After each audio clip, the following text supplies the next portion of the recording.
This is how you sound out a word. School is changing.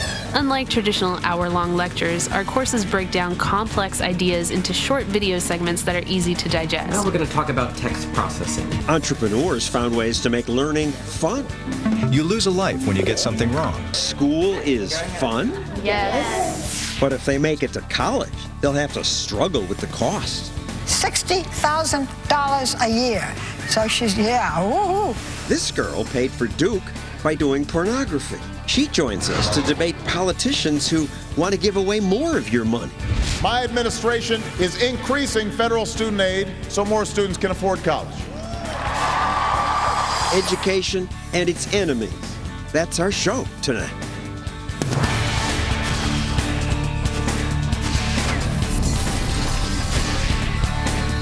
And now, John Stossel.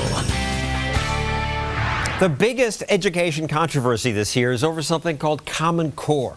Its supporters say it's just a single common standard that tells parents in every state this is what your kid ought to know. Some union teachers are very upset about this.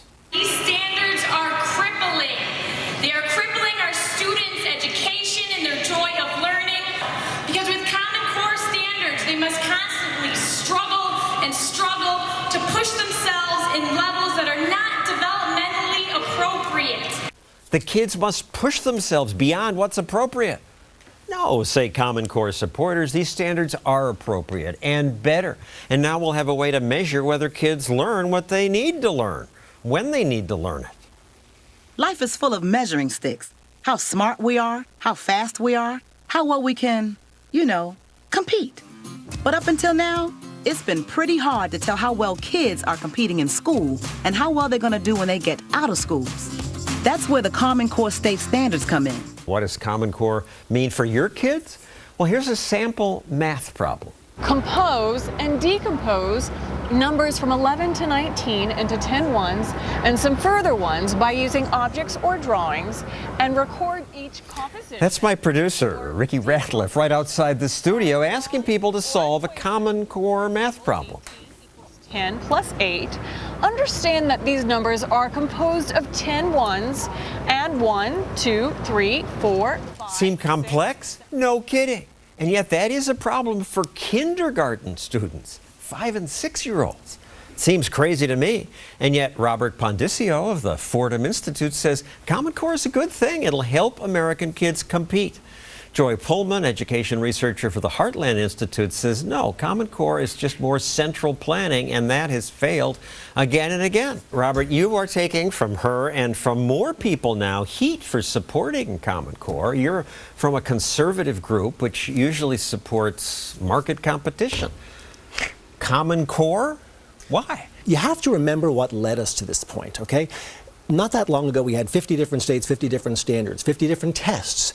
And what we saw was a progressive dumbing down. I saw in my own school in the South Bronx, not far from this, where we're sitting right now, kids who were counting on their fingers. And then suddenly they'd get the test results back, and they were level 3, level 4, meaning they were proficient, they were above proficient. I knew as a teacher that they were not as good as the test was saying, but that bar just kept getting lower George and Bush's lower. No Child Left Behind, and so we better lower the standards so we don't leave them behind. Right. There was no reason for a state not to do exactly that, right? In other words, if I had to prove that my kid was proficient, but I get to set the bar, what would you do? You set the bar really, really low. So you may not like Common Core, but let's remember what brought us to this point. All right, but now we have central planning. Why is that good?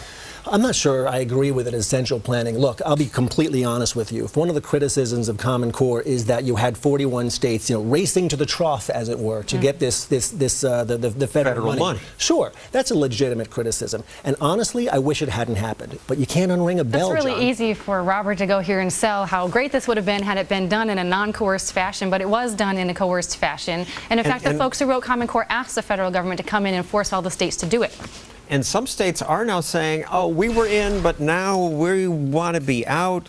Indiana, Oklahoma, South Carolina, Missouri, Louisiana. Sure. You're losing this war. Well, yes and no. Here's what I know. Right now in America, there's a lot of professional development going on. The new thing is going to come into the classroom, and the principal is going to tell Miss Nelson, who's been teaching for 20 years, here's how you're going to do it now. And Miss Nelson is going to smile, and she's going to say, thank you, Mr. Principal. She's going to shut her door, and she's going to do what she always does because she's a good teacher and knows what works for kids. Now, if her principal can't get Miss Nelson to change practice, I don't think Barack Obama is going to have a much better chance. Well, actually, because the problem is that Common Core came in with a whole package of things, and that requires things to get into the classroom with the teachers. So along with Common Core, the federal government required states to make those tests matter for a teacher's job performance. So Miss Nelson can't shut her door anymore. Yeah. She can't say, get out of my classroom, federal government, because the feds have gone to the states and said, ooh, you like your education money, don't you? Would be a shame if something happened to it. And so all the states say, even Indiana, where I live, which tried to get rid of Common Core, we basically have Common Core Light because the feds are the piper and they're calling the tunes. So let's just take a look at what some of the Common Core experience will be like. Here's a question some first graders will get under the standards. Okay, kids,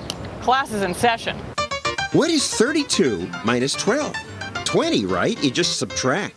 But not under the new Common Core method. Why are they going through this backwards method here? This man who trained in nuclear engineering couldn't understand it. I don't understand. He wasn't alone. This is how you arrive at the answer, my friend. That's insane. That's so many steps. Why does it need to be so complicated? Why are you adding things when you're trying to subtract? We gave people questions for third graders. They got even more confused. Add 26 plus 17 by breaking apart numbers to make a 10. Use a number that adds with the 6 in 26 to make a 10. Since 6 plus 4 equals 10, use 4.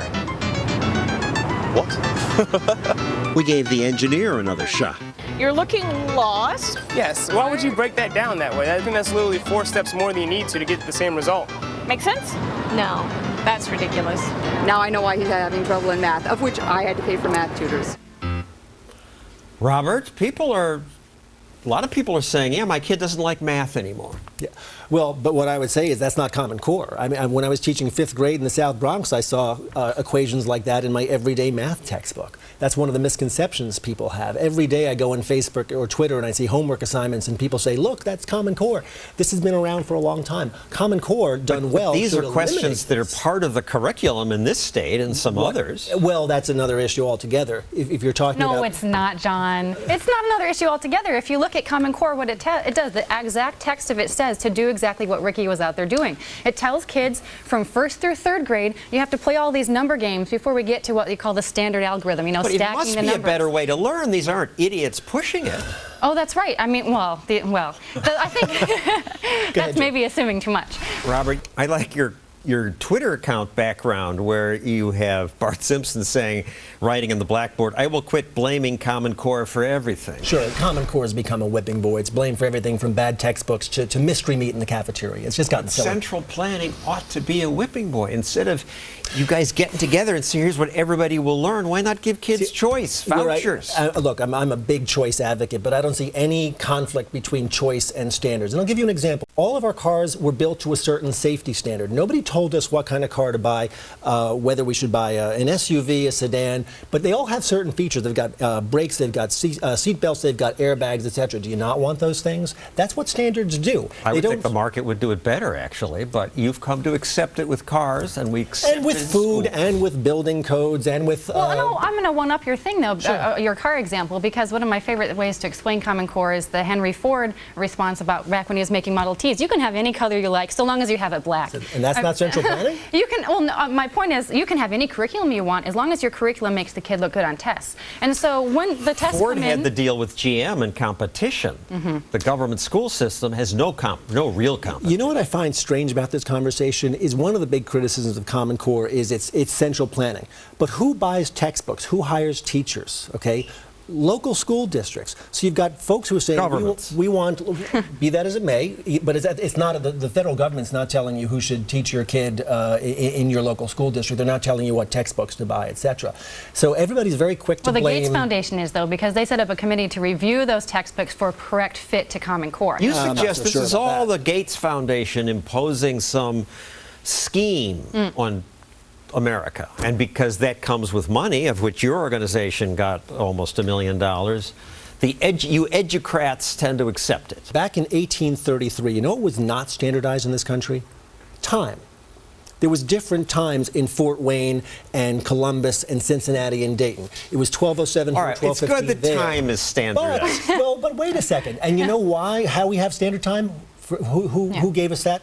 The railroads. It wasn't a government effort. The railroads suddenly were connecting these cities. And the tie to Common Core is? Well, the tie to Common Core is standards emerge when we need them. Okay, let's look at what's happening internationally right now. Common Core or no Common Core, we are 20th in math, we are 27th in science, we are, I think, 17th in reading internationally. That problem existed before Common Core. If Common Core goes away tomorrow, if Joy gets away, we're still going to have those horrible international comparisons. So you want to make Common Core go away, fine. What are you going to replace it with? Why not have choice be the standard? Parents would quickly figure out which schools taught well. They'd pick their tests. Look, I'm a big choice advocate, John, but it makes me a little bit nervous. Sound like it. No, well, it makes me nervous because you can have choice in certain things, and there's a low threshold, there's a low price to pay.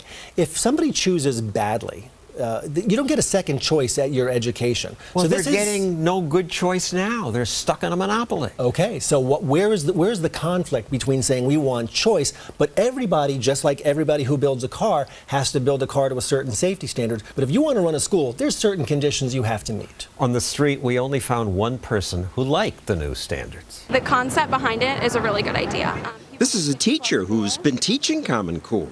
Once people get comfortable with it, I think people aren't going to even remember the way it used to be. Can you imagine why they might be confused and frustrated? Absolutely, yeah. So the teacher tried to explain another kindergarten problem using Common Core standards. The subtraction sentence would be 7 minus 4.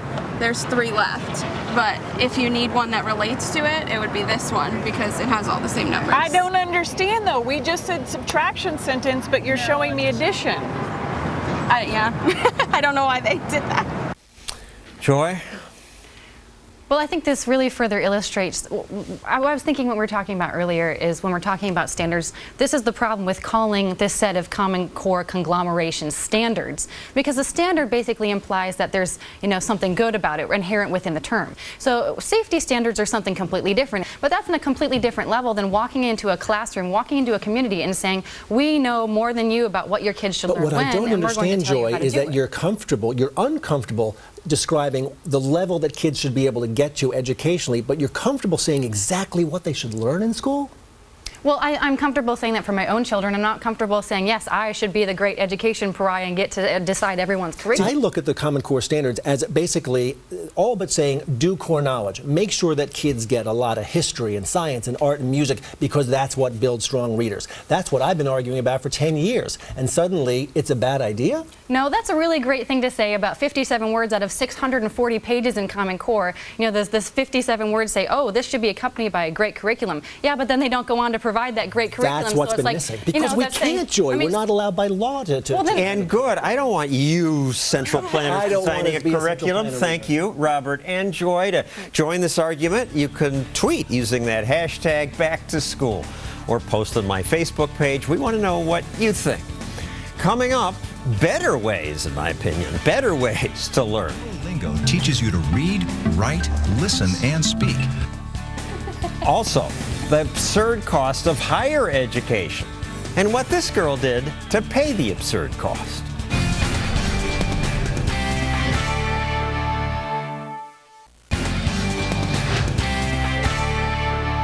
They must constantly struggle and struggle.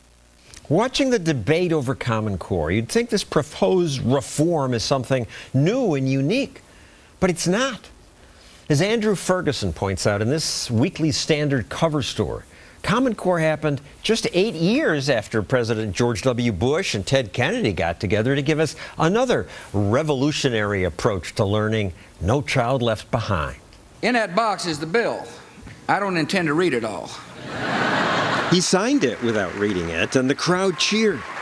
What the law promised sounds familiar. In return for federal dollars, design accountability systems. No Child Left Behind came just 8 years after President Clinton thought of Goals 2000, a nationwide school reform that would set world-class education standards. The crowd applauded that too. But Goals 2000 was a reworking of a school reform plan called America 2000, pushed by the first President Bush. Our national education strategy. He said it was revolutionary. To make America all that it can be. The president said he wanted to be called the education president, and the cameras followed him into a classroom. What's your name? Doesn't this look familiar too? Only 7 years before President Bush's national education strategy, President Reagan released something similar. A national campaign to restore excellence in American education. I wonder why that was needed. Didn't President Carter restore excellence with his national program? It will open up for the first time some very substantial benefits for our country. Carter created the Federal Department of Education, which promised to fix America's education problem. I'm determined that we're going to cut out unnecessary forms, applications, red tape, regulations that have been an obstacle in the past. Please, for 40 years, the education bureaucrats have added unnecessary forms, applications, and red tape. Education reform is like an itch that reformers just can't scratch. And why should they? Because a new education reform brings them money. And since the reforms never work, the last reform creates the need for more reform and more money. America now spends 3 times what we spent when Jimmy Carter fixed the problem by creating the Department of Education. Triple the money, no improvement. Well, improvement for professional education researchers. As money pours in from the government and foundations, an army of these educrats found work as lobbyists, psychologists, education theorists at grad schools of education, foundations, and government education departments. So great a mass of these specialists cannot be kept idle. They will find something to do. And so, after 40 years of failed reforms, they brought us another Common Core. I believe Common Core state standards may prove to be amongst the most important things to happen to public education in America since Brown versus Board of Education. This time it'll work, they say. In his article, Ferguson points out that the world of education reform is a cozy fraternity. One foundation gives a grant to another foundation that studies the work of the first foundation. These days, the fraternity feeds off the wealth of the Bill and Melinda Gates Foundation. Ferguson says Common Core wouldn't exist without that money. Bill puts me to sleep when he talks, so let's listen to Melinda Gates explain that Common Core will tell teachers things like, these are the things that I need to know that my students learned this year. But as we saw, those are standards only an educrat could love or understand. One size fits all may be a mockery to people who understand the harm done by central planning, but to experts at foundations, one size fits all is often the ideal. Their findings are choked with charts, graphs, algorithms. $300 million keeps a lot of experts busy. All of this money down the drain allows Common Core advocates to say correctly that the Federal Department of Education didn't produce those Common Core standards. No, our nation's educrats produced them. But this is a distinction without a difference. So, now the school year begins. Common Core will be tested on your kids. Then, new tests will reveal, oops, students still are not learning. So the educrats will come up with a new national reform. This one with teeth, accountability, high-stakes consequences. A new president will fund it with your money and declare it's a national priority. After all, she'll want to be called the education president too. But don't despair. The free market may overcome the educrats and the government. Already new and better ways to learn are appearing. Millions of people have mastered a language by playing a game on their cell phone, a game that's free. Languages are split into bite-sized skills that feel like games. You lose a life when you get something wrong. Duolingo teaches you to read, write, listen, and speak. When we return, other, better ideas, tools that make learning fun.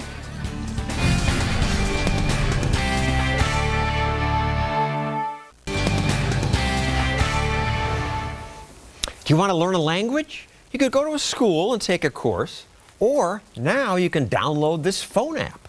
Languages are split into bite-sized skills that feel like games. You lose a life when you get something wrong, and you earn points when you complete a lesson. Duolingo teaches you to read, write, listen, and speak. It does. It works. And it's free. It's only 2 years old and already 25 million people have used it.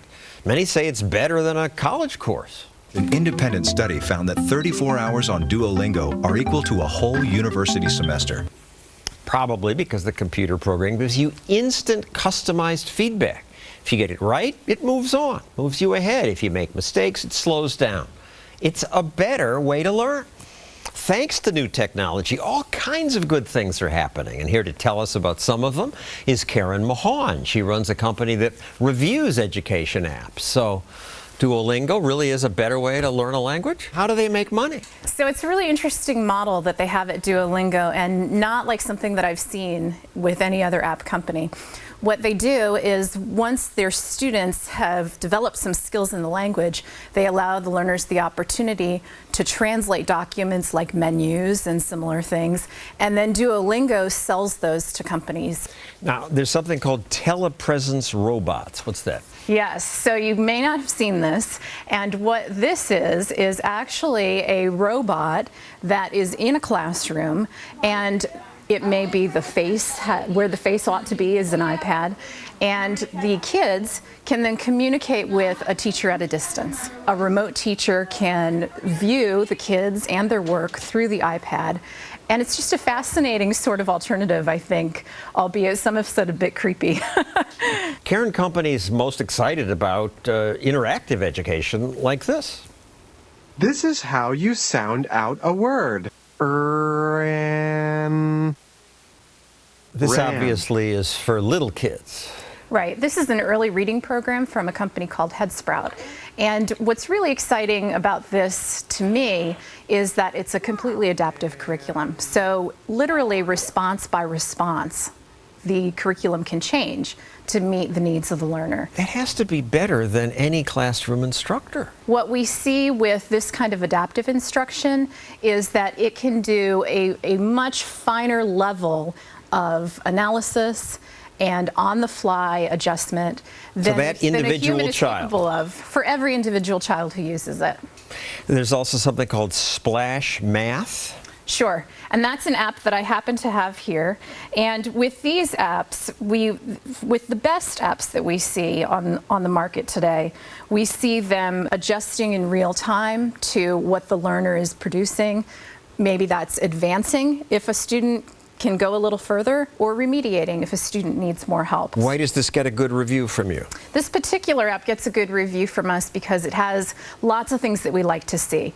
Feedback for correct answers and incorrect answers, adapting levels of difficulty, not letting the learner move on until they've mastered the current material. There's another one called Mind Snacks. Mind Snacks is a great one too, and what they do, actually they have a suite of language learning apps, and then they also have a vocabulary app for kids. And this app includes a number of different vocabulary games, and it has the adapting levels of difficulty, the error remediation. In other words, the best apps that we see are the ones that are most sensitive to what the learner can do. You've reviewed almost 3,000 apps, only 10% got a grade of A or B. That's correct. So we review based on what the scientific research has told us is most effective from an instructional design perspective and a usability design perspective.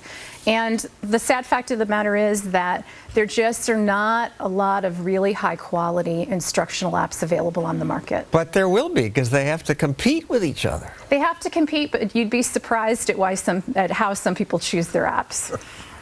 Well, in the long term, I bet the best rise to the top. Thank you, Karen Mahon. Next, we'll fight about school choice. Why is it so important? Because I got a 12-year-old graduating from the 6th grade, and she can't spell girl. She can't read. They don't care no more in these schools. These teachers don't care about the kids no more.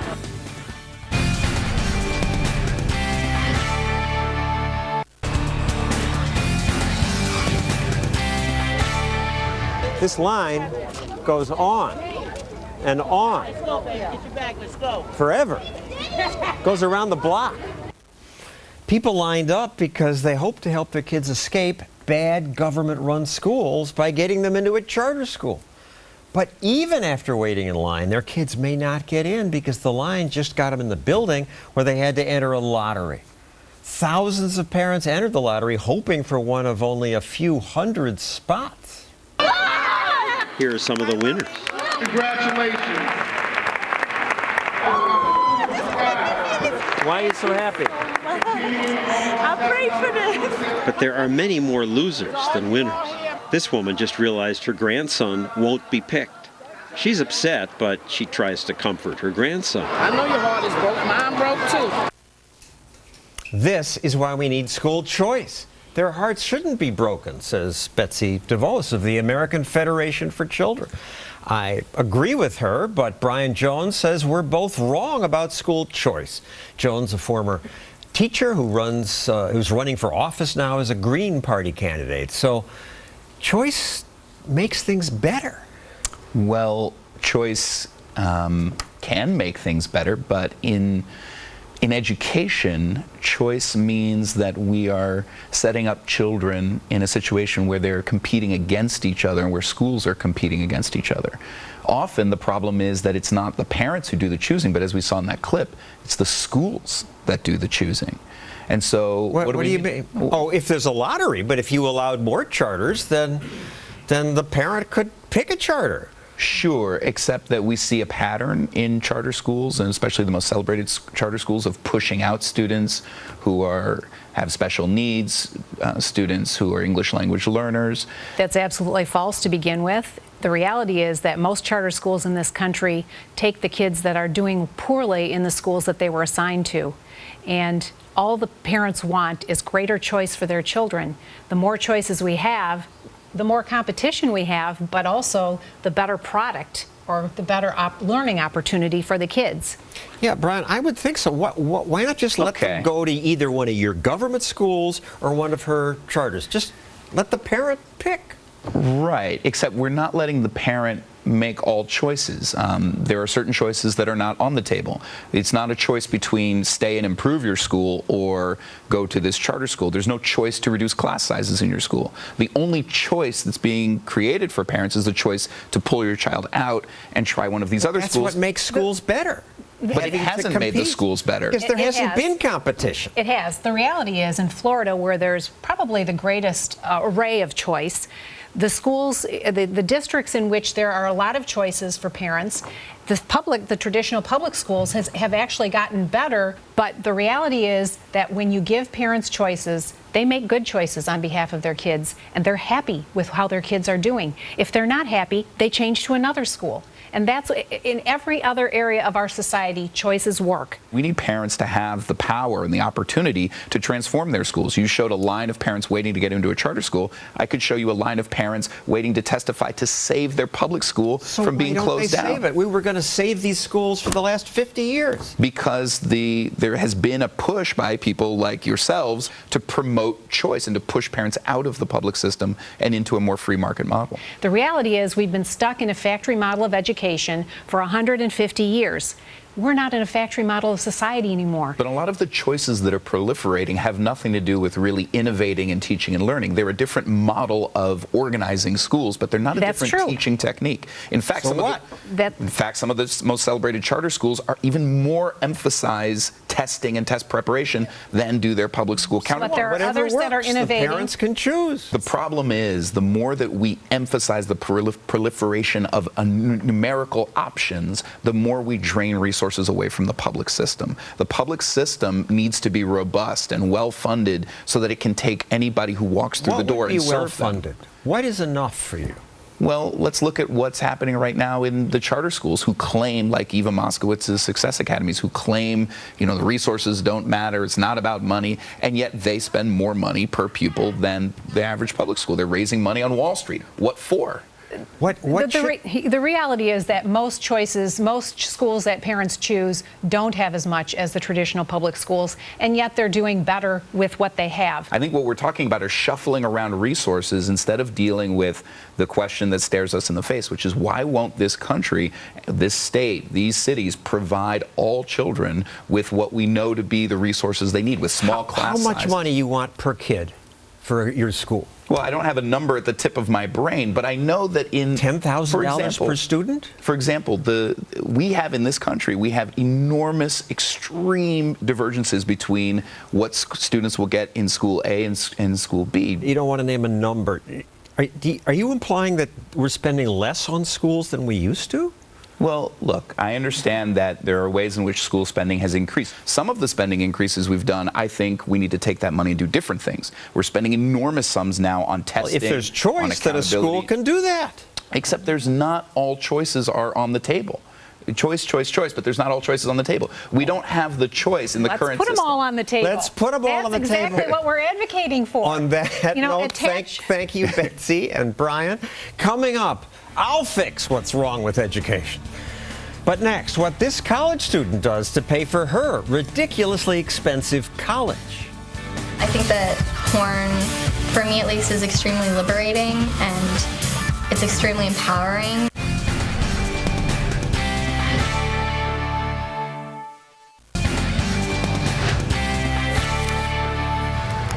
The cost of college is now absurd. In some places, it's $50,000, $60,000 per year. Over the past 30 years, inflation was 160%. We're upset that health care costs grew more, 400%. But college tuition rose 750%. Why would that be? Because of government handouts. As government increased financial aid, colleges raised tuition. The president seems to understand the relationship. We can't just keep on subsidizing skyrocketing tuition. Right. Government subsidizes high tuition by throwing money at schools. But what's weird is in that same speech where the president said, we can't keep subsidizing skyrocketing tuition, he also says this. My administration is increasing federal student aid so more students can afford college.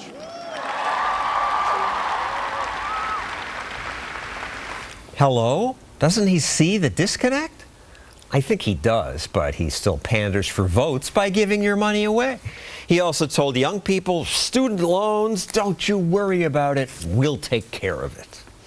Let's tell another 1 million students that when they graduate, they will be required to pay only 10% of their income on student loans, and all of their debt will be forgiven. Sure, free money, debt's forgiven. You know, it's not the politicians' own money. The only good news that I see is that some students have gotten wise to the scam. Belle Knox did. She's a sophomore at Duke.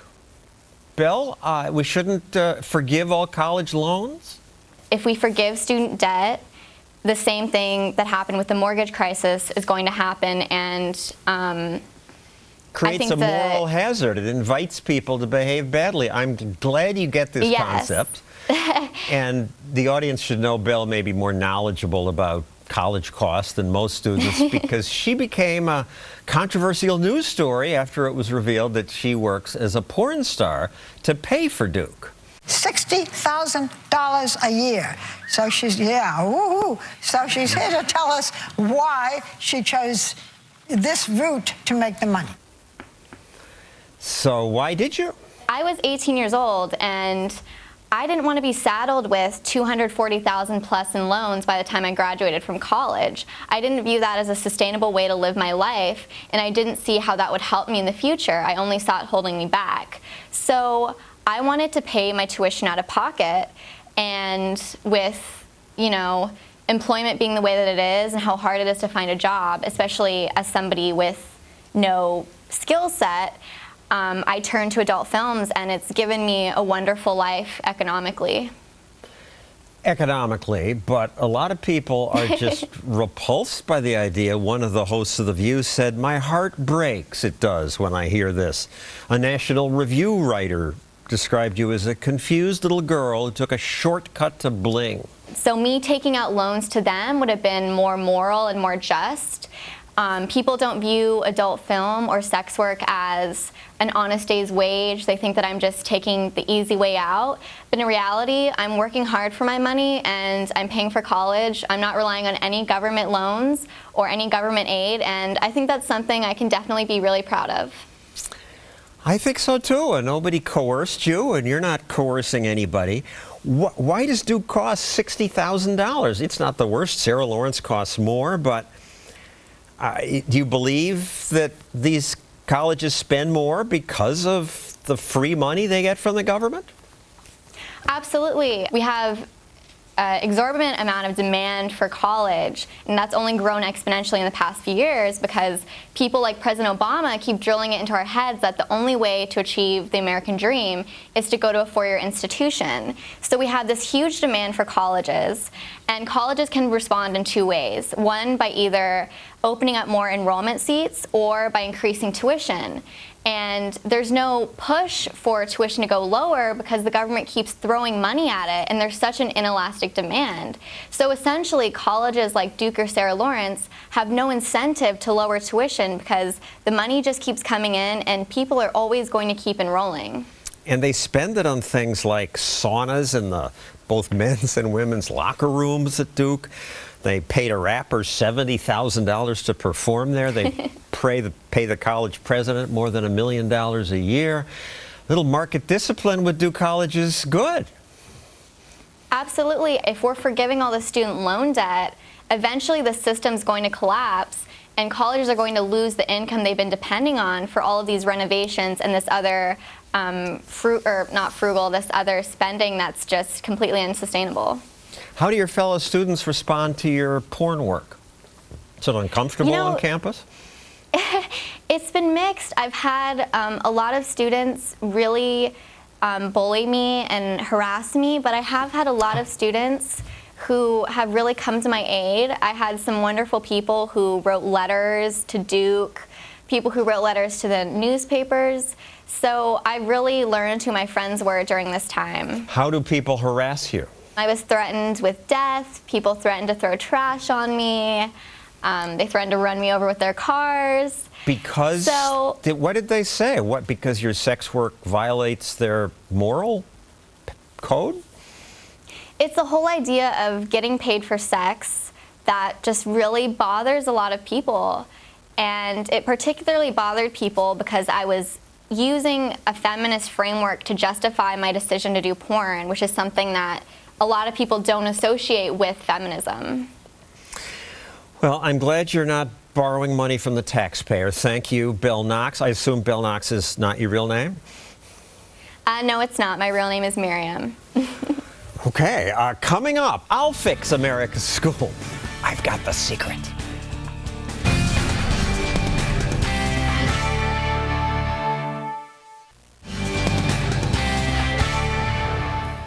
People in government love central planning. Why don't they learn that central planning usually fails? It failed drastically in the Soviet Union, though it took 70 years before people had the will and courage to make a change. Central planning also failed in Cuba, North Korea, at America's post offices, and in our government schools. Government monopolies just don't serve customers well. They don't have the incentive to serve them well. But somehow, politicians and others who love government control don't get that. We heard from a couple of them tonight. Why don't they get it? They drive me crazy. It's so obvious to me, but I guess that's not fair. I didn't get it until I'd done 15 years of consumer reporting. Now it's obvious to me that the only thing that does serve consumers well is competition. If you must please your customers or go out of business, you get better, you try harder, you innovate constantly. We showed some of that innovation beginning in education tonight, things like the interactive games that make learning fun. You earn points when you complete a lesson. And I've reported on the charter schools that found new ways to make school interesting. So you guys look forward to going to school in the morning? Yes. But learning is work. It don't matter. Those kids enjoy school, and they outperform their peers by a lot. It's wonderful. But that also means it's a crime that only 4% of America's kids have that opportunity. Most don't have it because politicians and self-interest groups won't let them have a choice. Even as desperate parents in my city lined up hoping to win a charter school lottery that would let their kids escape horrible government-controlled schools, union protesters stood outside chanting, "Don't be fooled, abort charter schools." Don't be fooled, abort charter schools. They don't want competition. They told me things like competition is not for education. But the opposite is true. Competition gives us better cars, computers, movies, music. It would work for education too, if they just let it. The union teachers don't realize that if there were competition, they'd have more freedom, and most would make more money. Good teachers would make much more. Think about it. Americans don't realize how much government spends on education now. What do you think it is per student per year? $5,000? $8,000 per student? $8,000 per student would mean the government spends about $200,000 per classroom. That would be a lot.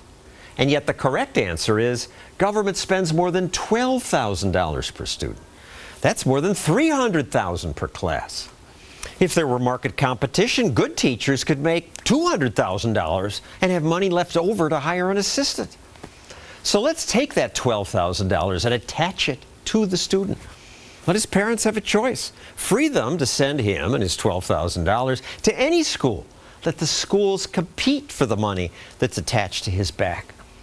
Then more kids will have an experience like these kids have. School is fun? Yes. How is it fun to learn? They just teach us in a fun way. Well, all kids deserve that. We know what works. Competition. Let America's children enjoy its benefits. That's our show. See you at this time next week.